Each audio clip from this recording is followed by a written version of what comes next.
네, 안녕하세요. 브릿지 조한송 기자입니다. 오늘 브릿지가 나온 현장은 내년 2월 입주를 앞두고 있는 개포동의 한 신축 단지입니다. 총 3,300여 가구가 넘는 대단지인데요. 이 중 전월세 매물만 300여 건 이상이 나와 있습니다. 전세는 쌓이는데 세입자는 구하기 어려운 상황입니다. 이렇게 신축 입주장이 몰리면 일대 전세값은 더 떨어질 수밖에 없겠죠. 세입자를 구하기 어려운 상황, 비단 이 동네만의 문제는 아닙니다.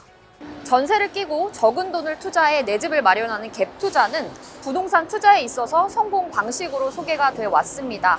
서울 아파트 기준 지난해 7월 갭 투자 비중은 43.5%로 절반에 가까운 이들이 전세를 끼고 내 집 마련에 나섰습니다. 그런데 시장 상황이 급변하면서 역풍을 맞은 갭 투자자들이 늘고 있다고 하는데요. 오늘 그 소식 브릿지가 정리해봤습니다. 먼저 최근 전셋값이 얼마나 떨어졌는지 살펴보겠습니다. 한국부동산원에 따르면 지난 10월 기준 전국 아파트 평균 전세 가격은 3억 664만 원으로 집계됐습니다.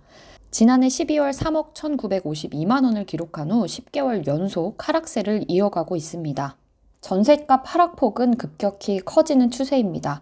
최근 5개월간 전국 전세가격 지수 변동률은 마이너스 0.08%에서 마이너스 1.36%로 확대됐습니다. 지난 10월 기록한 마이너스 1.36%는 2008년 12월 마이너스 1.5% 이후 13년 10개월 만에 최대 낙폭입니다. 일부 지역에서는 몇 달 새 전셋값이 수천만 원씩 하락하는 단지도 나오고 있습니다. 인근으로 신축 아파트 입주가 몰리면서 전세 물량이 급증한 곳들입니다. 그럼 지금부터는 전세값이 하락하는 이런 단지들에서 어떤 상황이 나타나고 있는지 실제 사례를 살펴보겠습니다. 양천구에 거주 중인 40대 A씨는 최근 밤잠을 설친다고 합니다. 1주택자였던 그는 2018년 첫 갭 투자에 나섰습니다. 주택시장 상승세로 1억 2천만 원을 번 뒤 바로 그 돈을 투자해서 2020년 12월 두 번째 갭 투자에 나섰습니다. 2020년 12월 강서구 소재 30평형대 아파트를 전세 4억 원 후반대에 들여서 1억 2천만 원에 내 집 마련에 성공한 건데요. 이렇게 6억 원 초반대에 산 집의 시세는 9억 원까지 올랐습니다. 이때까지는 성공한 투자자였던 것이죠. 상황이 달라진 건 집값과 전세값이 하락하고 이 집의 전세 만기가 다가오면서입니다. 전세 만기 3개월 전인 지난 9월 세입자가 전세 계약을 연장하겠다던 입장을 번복하고 10월 말 갑자기 나가겠다고 한 건데요. 그 사이 전세값이 1억 원가량 떨어졌기 때문입니다. 세입자는 전세 시세가 떨어졌으니 재계약의 조건으로 8천만 원을 돌려달라고 했습니다. A씨는 세입자를 구하기 어려운 상황이니 8천만 원을 돌려주고 재계약을 하려고 했지만 세입자는 또 말을 바꿔 나가겠다는 입장을 밝혔습니다. 결국 한 달 만에 새로운 세입자를 찾기 어려워진 A씨는 집을 내놓기로 했습니다. 당장이야 그렇다 쳐도 앞으로 전셋값이 더 떨어지면 자금을 마련하기 어렵기 때문입니다. 지금이라도 집을 팔면 그나마 손해는 보지 않겠다는 판단이 작용한 겁니다. 결국 A씨는 시세보다 2억 원 저렴한 가격에 집을 급매로 내놓았지만 한두 명만 집을 보러 올 뿐 적극적으로 매수 의사를 밝힌 수요자는 없는 상황입니다. 세입자가 전셋값 하락을 우려해서 전세보증금 반환보증도 가입해 놓은 상황인데요.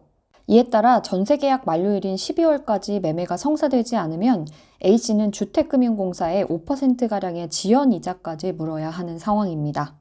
A씨의 이야기를 들어보시죠.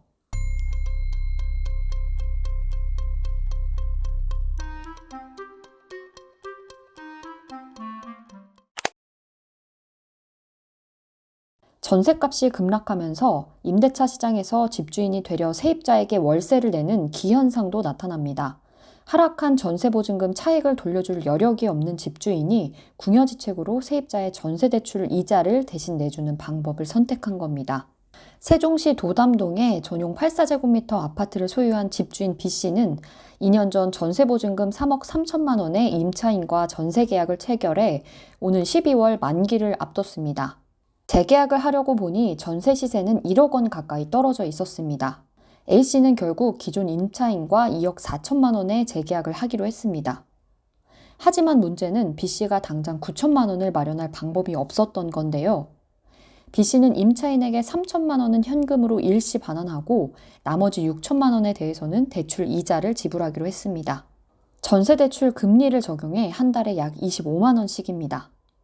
하지만 이런 제안에도 재계약을 고민하던 세입자는 B 씨로부터 2년 후에 이사 비용 지원까지 약속을 받고 여걸세에 합의했습니다. B 씨의 이야기도 들어보죠.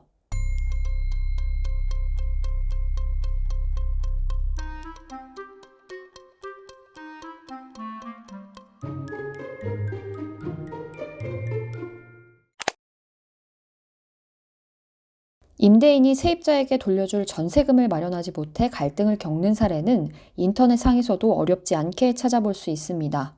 퇴거 통보를 언제 하는 게 맞는지에 관해서도 한 부동산 카페에서 설전이 오갔는데요. 11월 말 전세 재계약을 앞둔 한 세입자가 10월 초에 퇴거 의사를 밝혔는데요.